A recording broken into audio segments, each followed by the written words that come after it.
Hey guys, welcome back to my channel. So I had the opportunity to chat with Bachelor Alum Courtney Curtis and got some exclusive insight about her time on Colton Underwood's season of The Bachelor, that Women Tell All Women included, her new business venture, her thoughts on the upcoming season of The Bachelorette, including her text to Tayshia Adams, and more. I'm super excited for this new series called Straight from the Source, so without further ado, let's dive right in.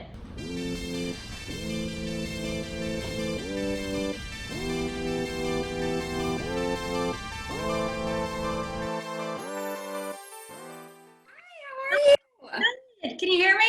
Yep, I can hear you. Are we good on my end? Yes, perfect. So where have you been quarantining exactly? Well, I'm from Atlanta. I live in Atlanta, Georgia. So I've just been at my house quarantining, being pretty boring.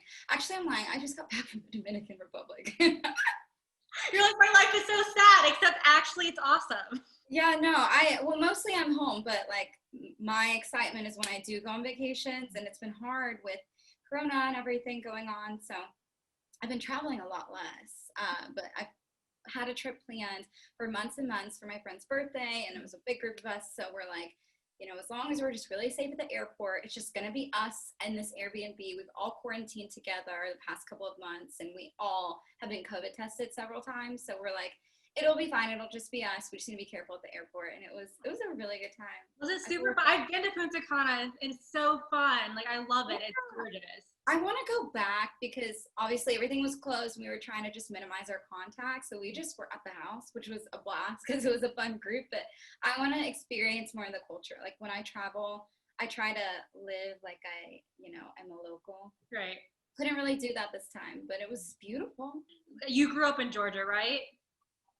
For the most part. So I'm an Army brat. So I actually was born and we spawned in Germany. And I was a dual citizen at first, and then became an American citizen. But so I've been in the U.S. since I was 4, but then traveled all over. I've lived in Texas, I've lived in Florida, California, and I spent most of my time, though, in Ohio and in McDonough, Georgia, which is, are you familiar with McDonough? Not. McDonough is like a little north of Macon, which is north of, what is it? Either way, it's like South Georgia, basically. Right. Cool, very cool. Well, you kind of did incorporate Georgia into your limo exit, though. That was pretty fabulous. Tell me how you came up with it.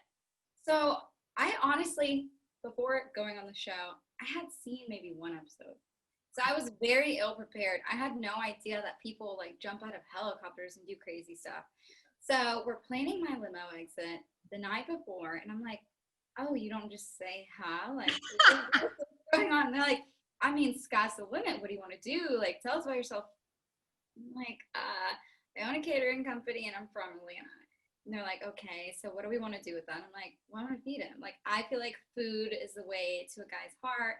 And so I was trying to do a play on like being a Georgia peach and then also like being a foodie and owning a catering company. So I was like, I'm gonna feed him something. But then it came up with this whole like sexual agenda. I was like, I didn't even realize that's what that would look like. Right. I mean, It was cool though. Probably being there was probably a little awkward, but actually like watching it looked like super smooth. No, I didn't realize what they were doing, and then everybody was doing a play on like sexual innuendos and just playing on his virginity. So I was like, oh man, I was a part of that, but I really didn't mean to. Right. So when you stepped out of that limo that first night, first impressions are everything, obviously. What were your initial thoughts? Of what part of it? Of Colton when you met him for the first time. Okay, that's a beautiful man. Everything aside, that is a beautiful man. And honestly, it was like, you're taller in person, you're just like tan, and just, he's a beautiful man. So that was my first impression. And so how did you even end up on his season in the first place? To this day, I don't really know. I literally got a phone call out of nowhere. Someone saying, this is so-and-so from ABC's Bachelor. And I'm like, okay, hang up. A spam call. So I hung up and I was like, it's a spam call. And about 2 weeks later, they called back and they're like, hey, somebody submitted you for a show. This isn't a spam call. But would you be interested? We got to check you out, and would you be interested? I'm like, okay, if this isn't some sort of like trafficking some sort of trafficking ring or spam or something, I'll at least take a phone call. We'll figure it out. So we jumped on Skype, we talked, and I was like, okay, this is legitimate, and just kept going. And I was like, I'll just see where this goes. And then I hopped out of the limo. Was everything just like blanked out, and then you hopped out of the limo? Really? I mean, because that you would get a call and wouldn't hear anything for weeks, and then get another call, and then wouldn't hear anything for months. And I'm like, I would forget about it. And they'd call me and be like, are you still interested? I'm like, I guess, sure. And then it just kept going. And then even when I went out to LA for finals weekend, it was some time before I heard anything. And it was very close to the day that they told me we would start filming. So I was like, oh, this isn't even a thing anymore. So, and then they call me and they're like, hey, like, can you be out here in a week? I'm like, sure, I guess. That's awesome. And so I know that on the show, you didn't always get a whole lot of time with Colton, but the time that you did get, would you say when you met him, did he stay the same throughout filming from the time you met him until the time that you were eliminated? I mean, I guess to me, but I think to different people got to see different versions of him, or I guess deeper layers of him. You know, the more time you spend with someone, the deeper your conversations are. So I think he exposed himself to other people more. I just wasn't really given that opportunity to have the time to get to know him on that level. Right. And then when the cameras weren't rolling, Colton aside, did you form any friendships with the other ladies? Oh, I love everyone from my season. Even I think I'm most known from my season for having a pretty problematic feud. And even her, I love her. I love them all. So yeah, some more than others. We've remained close throughout the years. Wow, it's been like almost 2 years at this point, which is insane. But the past almost 2 years, we've remained close. We have people in this franchise have a bond that nobody else will understand. This is an experience that is very weird, okay? Very weird, very peculiar, and very hard to go through. So, you know, Colton aside, and it's so funny because half the time you're in the house and you're crying and they're over boy, and it's like someone's coming to comfort you and that's their boyfriend that you're crying over. So it's like when you go through an experience like that with someone, I mean, you just have a forever bond. So regardless if we talk every day or not, we're all sisters. And I feel like everyone who's ever been on this franchise feels that way. You're just connected so deeply. And is there anyone in particular that you're still like real close with? I would just start rating. I wouldn't say anyone that I'm just really close with. You know, we talk casually. I'm still friends with Tracy and Bree and, you know, a multitude of people, but it's more just like a bond that it's like, you don't have to say it.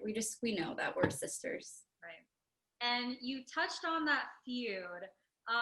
During the Women Tell All, the pacifier seen around the world, I mean, that was definitely one of the most talked about moments. I thought I was done with that. Oh my God. I have to ask you one question about it. Was there any way that she could have redeemed herself over the course of the night? Or was that, do you think, kind of inevitably going to happen? No, I mean, I was kind of just waiting for us to really talk it out. You know, from the time filming ended to Women Tell All, I had, you know, hashed things out with a number of the girls, and we just talked about our experience. And, you know, by the time Women Tell All came, I feel like a lot of feuds had died down. But with Demi and I, we had just really never spoken. And I was kind of expecting, and honestly, that may have been myself and my pride. I really wanted her to come to me, and it didn't happen. So I was kind of expecting, you know, by that time we're face to face, something to be said. But, you know, it was a very, you know, there's a studio audience and there's liquor flowing and there's egos and craziness happening. So it didn't happen. But we did talk that night. Okay. So after just shit hit the fan, we talked that night, and we talked again once we, you know, returned home, and we were like, okay, that got a little crazy. We're good now. That's awesome. So, like, overall then, reflecting on your entire experience, would you say it's what you signed up for? Well, again, I didn't know what the heck I was signing up for. You got signed up for. Yeah, I got signed up for, and I'm like, I still don't know to this day who did that. So, like, whoever did that to me, I mean, thank you, but screw you. I'm just kidding. Is it what I signed up for? no, but I wouldn't trade the experience for anything in the world. From what I had known about the show, I assumed I was going to be one of the youngest people on there, and I assumed that everyone on there was very serious, and we all had one common goal, and it would be more so structured around really like your love story. And there are so many moving parts to it that it really didn't end up being that for majority of the people casted on most seasons. So no, it wasn't what I signed up for, but it was an amazing experience. I would do it again. You do it again. I So would do it again. Yeah. what would you say to someone then who wants to do it for the first time, knowing what you know, if you could have gotten any advice going into it, what would that be? I would say just be 100% yourself. Don't go in there knowing that, you know, of course, your mom and your friends and your pastor, everybody's going to watch. But just with that aside, when you watch everything back, you need to be confident and happy in your behavior and your actions. So only live for you, only act for you. Don't let production, don't let any other girls or opinions of people back home sway, you know, how you're going to be. And I would also say, save your money. Save your money, because wardrobe and everything gets really expensive, and that's not given to you. So Do you want to divulge kind of what you ended up spending on your wardrobe, or what was your favorite piece that you wore even? my favorite piece that I wore, I would say, actually, in this past season isn't even mine. My favorite piece that I wore is actually from when we were in Singapore. It was the night that I left. It was this really cute, like V-cut red jumpsuit, and it was actually Kirpa's. And I'm like, Kirpa, I love that jumpsuit. Send it to me. But that was my favorite piece that I wore. My favorite piece that I wore of my own, I believe, would be also when we were in Singapore, and it was like a black sparkly short mini dress with a low scoop back. I love that dress, and it's super comfortable because like you have very long nights, and I'm like, need something that stretches. So those are two of my favorite pieces. So did you end up watching the season back? Like, did you live tweet it? Did you watch it after the fact, or have you kind of avoided that at all costs? So I did. I would watch when it would premiere. There were certain parts and certain episodes that I watched one time and I cannot watch again. For a while, it was on Hulu, and I would watch certain episodes again because it was funny. And then there were scenes, even once I was gone, there were episodes with other people that I really liked. I became a fan. So I was watching it over and over, but there's certain episodes with me and certain parts that I just skip through. Yeah. And when my friends or certain people find out and they try to watch it in front of me, I just die. I can't be in the room. It was such a great season, though. I mean, you can't help but watch it. It was the best season. I feel like I low-key don't get enough credit. Those ratings, part of that was me. It was you. I feel like it was like Finch Jump. What else was iconic from that season? I don't know. I feel like it was Finch Jump, two other things, and then like Courtney and 𝘵𝘵. So you're welcome. It definitely was. That was a talked about moment of the season. Definitely. Season, really. But I mean, all that aside, your season was also a training ground, apparently, for bachelorettes. I mean, Hannah Brown was cast right off of that season, and then Tasia now. What were your thoughts as soon as you came off the season? Okay, so you think Tashia's Bachelorette? I do. Is this confirmed? Not confirmed, but I believe it's true. What was your take when you heard that she was reportedly replacing Claire? Well, I texted her, and it went green. So I was like, oh, well, I guess so. Maybe, I don't know. I have no idea what's going on. But I texted her because I was like, I want the tea. Tell me. And it went green. It didn't deliver. And I haven't heard from her since then. So I don't know. But if it is, and we get a Black Bachelorette and a Black Bachelor all in the same year, or I guess 12 months time frame, I will live for it. I'm like, yes, finally some progress, ABC. And so did you okay, if you had some advice then, if Tasia, we're going off the assumption that she's going to be the Bachelorette, knowing her a little bit off camera, knowing how the process works, what would be your advice for her going into her season trying to find love?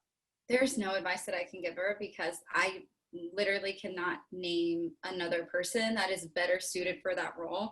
I feel like she's just herself and genuine and honest and happy and bubbly, and she's mature. She's been married before. She knows what it takes to have a successful relationship. And I know that she's not going in there bullshitting for some Instagram followers. So there's nothing I can say. Like, she's going to give it her all. She's going to be genuine. She's going to be firm. She's not going to play around with those boys. And it's going to be an amazing season. Like, I cannot wait to watch. And I have to ask, if the phone call came, if Chris Harrison came a knocking, would you do The Bachelorette? He would never call me. He would never call me, but if somehow hell froze over, pigs were flying around, and I got a call, yeah, I would, if it was another circumstance. I'm in a relationship, so currently I wouldn't, but if it was another, like I said, hell's frozen over and pigs are flying, so yeah, if that was the case, then yeah. Awesome. So you said relationship. Can you tell me anything about that? It's so DL right now. I don't know. Long story short, I think quarantine just made us get really close, and we're just going with it. It's working, and I'm happy, and I guess he's happy. Well, so we'll see. That's awesome. Thank you. Yeah. So I think I've been looking through your Instagram a little bit. I was trying to see if maybe someone had gotten your rose, but it seems like it's super DL. But you have another Instagram account, correct? Cooking with Court. Mm-hmm. So tell me about that one.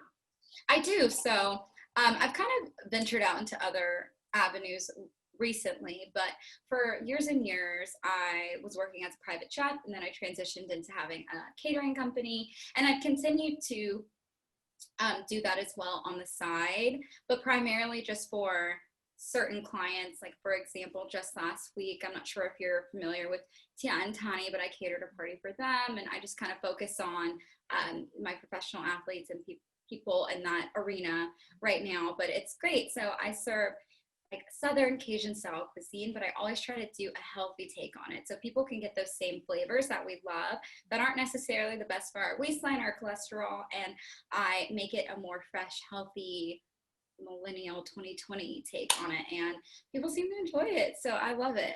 It's a hobby that turned into a business venture for me, and it's something that I've been doing for 4 years now, so I love that I still have that. How did you discover that was a hobby that you wanted to turn into a full-time passion? It started young. I would say probably 10 or 11, maybe even younger than that. I just realized that I really enjoyed cooking. I would just always be playing in the kitchen. Like at 7 years old, I'd be like microwaving eggs, thinking I was doing something. But then I started playing more and more, and I was, watching Rachel Ray. Like, I would literally come home from school, have Rachel Ray on the TV in the living room, and be in the kitchen, like trying to make what she's making. And then after a while of just playing around and feeding my friends good food and bad food, I guess I got good at it and started posting it. I got some confidence, and I was like, I want to put this on the internet, and people liked it. And, people just started to inquire, how can I purchase this? Like, how can I use you for my birthday party or my private dinner? And I just started taking gigs, and word got around, and luckily I have a good network, and it happened. And so I was able to do it, and it's going strong still. Great. And so what is your favorite thing to make then? People always ask me that, and I don't know. I would say, it's anything that's like Cajun cuisine. I really like making pastas. I've recently, since quarantine happened, I started making fresh pasta. So that's been my favorite thing lately. I just love making fresh pasta and fresh sauces. That's fun. And it's also a fun like date night activity. If any of you or you are ever looking for something, making pasta together is fun. What else? And I would say that's my favorite thing, pastas right now. Very cool.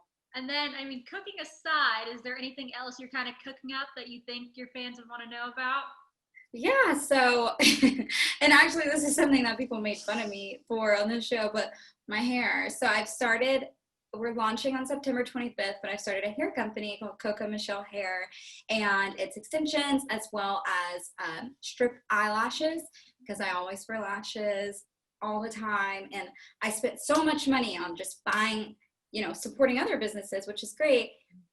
Buying hair and buying eyelashes, and I'm like, I love glam. I like big long hair. I like thick long lashes. I cannot find a product that's perfect for me, and I'm spending so much money on it. Let me just try to create my own version. And I did. And what I have, I love my product, and I can't wait for people to be able to see it and try it. So that Instagram will be coming soon, and we'll be launching soon. So I'm excited. That's exciting. So people should just follow your main account to kind of watch that come about. Exactly. Yes. All updates will be on my main account. Okay. Very, very cool. That's so exciting. Congratulations. I'm excited. During quarantine, right? I mean, you have your new relationship, this new business. That's so exciting. Right? I feel like I took a lot of L's during quarantine, but I guess, there's been some positive to come out of it. So I'm excited about that. Thank you so much for speaking with me, Courtney. I really appreciate it. Oh, of course, anytime.